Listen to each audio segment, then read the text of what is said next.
for the parents of our freshmen, the class of 2028, about course selection for their sophomore year, and some information that we thought would be relevant for you all to have when helping your students select their courses for next year. First off, your students all got a form during English class. At the bottom, there's two numbers. The first number is the number of credits they have as of today. The second number is the number of credits they will have at the end of this school year, providing they pass everything second semester. That second number on the page needs to be at least 6 in order to move on to sophomore year. Promotion is based solely on credits here at the high school. And so we want to ensure that the students have at least 6 credits so they are able to move on to sophomore year without any hesitations or issues or things like that, to progress the way they should be in high school. And so again, that second number on their page needs to be at least 6. If it is not, have your child come and see me, or you are also welcome to contact me via phone call or email to discuss what they need to do in order to get caught up for sophomore year. The classes the students must take and pass next year. So they all will have English 2 with Mrs. Keeler. They all will have a 2-semester computer class with Mrs. Campbell. This class is also worth college credit. I believe it is 6 college credits total, and will transfer over as an elective when they go to college, or if they are going into a technology or computer-based field, these classes will count towards their degree as well. But they will receive college credit for these classes. All students will be required to have a Lincoln Land application on file, which I will complete with the students during English class when we get closer to the end of the year. But they all must complete a Lincoln Land application, and then they all must have the form signed from you saying that you approve of them taking a dual credit class. Lincoln Land typically does not let students under the age of 16 take a class, but since it's being offered here at the high school and they're taking it with a high school teacher, they are making that exception for us. And so be looking for that information coming out probably end of March, beginning of April. I'll be sending emails about the Lincoln Land application and then also the permission form for them to take the course. Students must take science their sophomore year. Science and math recommendations are made by the teachers. And so if you have questions about science and math recommendations, please reach out to Mrs. Clark, Ms. Zener, or Mr. Copley about your questions or concerns when it comes to science and math. And so again, those classes are selected for students by their teachers and already written on their sheets. Students can only take advanced biology if they are doubling it up with chemistry. If a student is in biology this year and only wants to take one science class, they will be required to take chemistry. If they have been given approval to double up, they can, but one of the science classes will count as one of their electives, which we will go over in a little bit. Sophomores cannot opt out of PE. They have to take PE for the full year unless they are taking driver's ed first quarter next year. So those summer birthday students who will be taking driver's ed in August when we come back to school will not have PE the first 9 weeks of the school year, and then will go to PE for the rest of the year and be pulled from PE or study hall to get their driving done as well.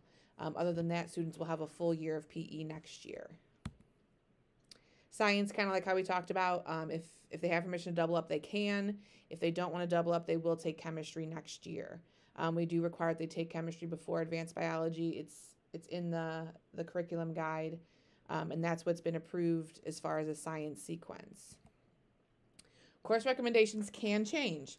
And so if a student was recommended for both science classes or recommended for Algebra 2 at the regular Algebra 2, those can change depending on how they perform throughout the rest of this semester. So if a student all of a sudden becomes or is having difficulties or is struggling with a class, the teacher can change their recommendations.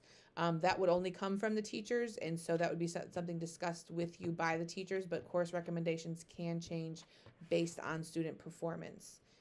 If this teacher starts to have concerns, they will reach out to you and have that conversation with you about your student and their recommendations for next year. Mr. Watercutty will be bringing back Nutrition 1 and 2 next year. These are not dual credit classes. He does also have dual credit classes they can take junior and senior year, but for next year, he did want to bring back just the regular nutrition 1 and 2 that the freshmen and sophomores could take. And so your students have the opportunity to take these classes with Mr. Watercutty and learn how to cook, learn like knife handling skills. They will get their food handler's license. And so once they turn 16, if they had any interest in working in the food service industry, they would have their food handler's license already and would be qualified to work in that field.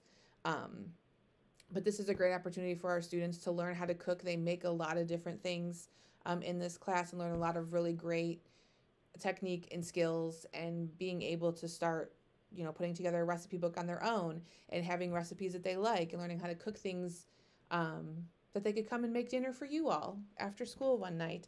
But that is being offered again starting next school year, that the current 8th graders and freshmen could take next year as freshmen and sophomores. Just some other information. Please, at the bottom of their page, there's 2 blank lines. Please have at least 2 additional classes students would be okay with taking in case their first choices do not work out. We're a small school. We're a limited staff. We've got 29 classes taught once a day. And so sometimes getting everything to work out for everybody just doesn't work out. And it's not for any reason other than we're trying to make a schedule work for 180 kids. And so some alternative classes would be very beneficial. If they're not sure what to take, have them come see me and they can have a conversation with me about it. Please don't have them list classes they already took. And so if they're in Art 1 this year, they can't take Art 1 again next year. They would move on to Art 2, things like that. Sheets are due back to me by February 7th. I will take them late because things happen. We get busy. Our students are busy. Families are busy. Ideally, I would like them back by February 7th. I will take them late, but it is imperative that they turn it in, because if they don't, I will have to pick their classes for them, and that typically is not nearly as fun for them as when they get to pick them for themselves. And so if they lose their sheet, have them send me an email of like, hey, I lost my sheet. Can you get me a new one? Absolutely, not a problem. We lose things. I lose things sometimes. It happens. But absolutely, I can print them a new one. Just reach out to me and let me know that they need one. But it is imperative that they turn their sheet in.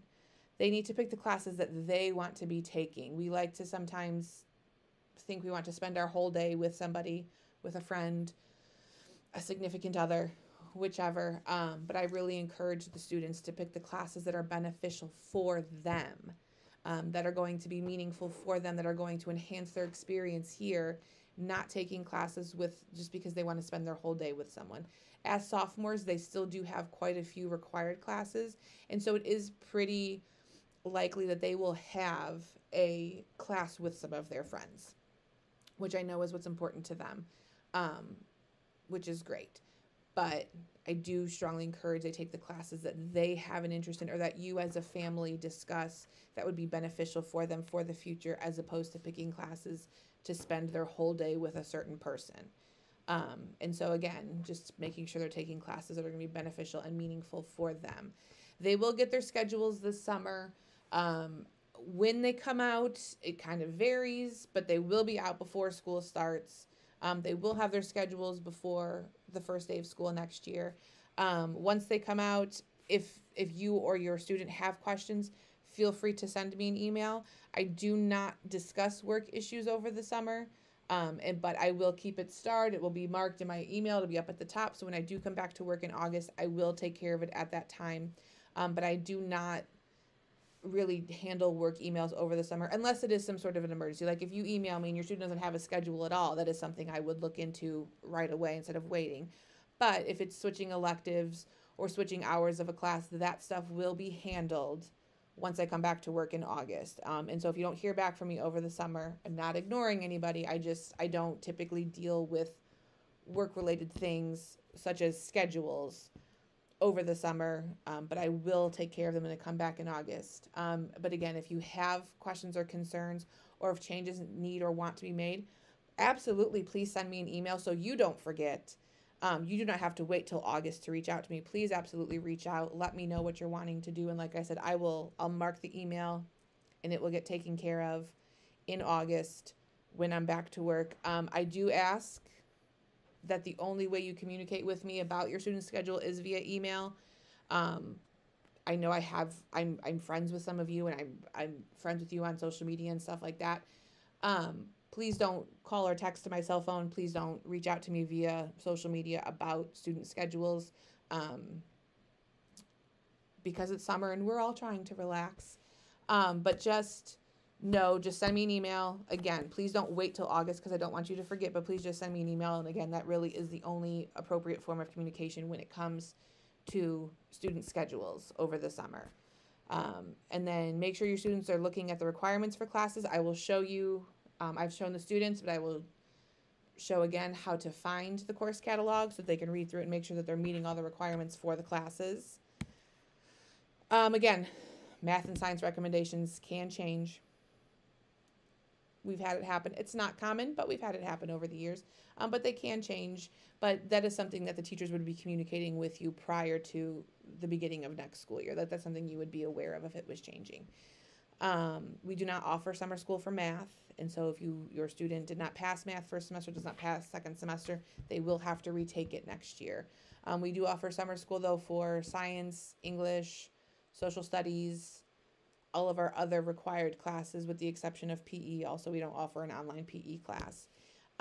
But summer school is an option if your student needs it. Summer school is solely summer school is solely credit recovery. Courses for recovering credits not passed during the school year, it cannot be used to advance. And so we don't allow students who are going into sophomore year to take English 2, for example, online. They have to take it with the teacher here. Summer school is credit recovery only. They get 2 electives as a sophomore. If they choose to double up on science, they will only get 1 elective. We have also in the past allowed students to opt to move the computer class to junior year in order to get both the sciences and 2 electives in still. They are only allowed to opt out of computers if they are doubling up on science. They cannot opt out of computers for any other reason. And just be mindful that it could cause issues then junior year if they're wanting to take electives or take classes, but the computer class may get in the way. And so again, that is an option, but that's something to discuss, as a family before that decision is made. And there will be no more weighted classes for the freshman class and moving forward. We have our building leadership team has decided to do away with weighted classes for a multitude of reasons. And so we have found this to be a beneficial decision. Obviously, if things were to change in the future and a weighted GPA was to become required, we would look at that. But as of right now, colleges do not require a weighted GPA. The scholarships that have come across my desk from the community and other places, none of them ask for a weighted GPA. They just want a GPA. Colleges also will convert GPAs to a 4.0 scale anyway, because different schools use different grading scales. And so it's not a uniformed across the board in the state of Illinois. And so it is not going to harm your students getting into college. It's not going to prevent them from being able to receive scholarships. But it is giving them the opportunity to not get caught up on, I have to take all the weighted classes, and allowing them the freedom to take the classes that are actually going to be beneficial and interesting to them. We've had students in the past who are looking into architecture, for example, and have never taken a woodshop class. That would be a very beneficial class for them to have taken, but they didn't because it wasn't weighted. And so we're trying to get away from that mindset of, if it's not a weighted class, I can't take it. They need to be taking the classes that are going to be beneficial and meaningful and fun for them. It doesn't have to be related to their future career, but it might just be something that they enjoy. And so that's really what we're trying to focus on here now, is them taking the classes that are just going to mean more to them. That's all I have for you.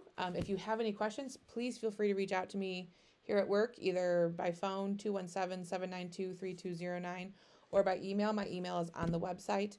If you have any questions at all, please do not hesitate to reach out. You all are still relatively new to this, and so if you have concerns, please do not hesitate to reach out to me. I'm happy to help. I'm happy to have a conversation with you or your student or both of you. about their classes for next year.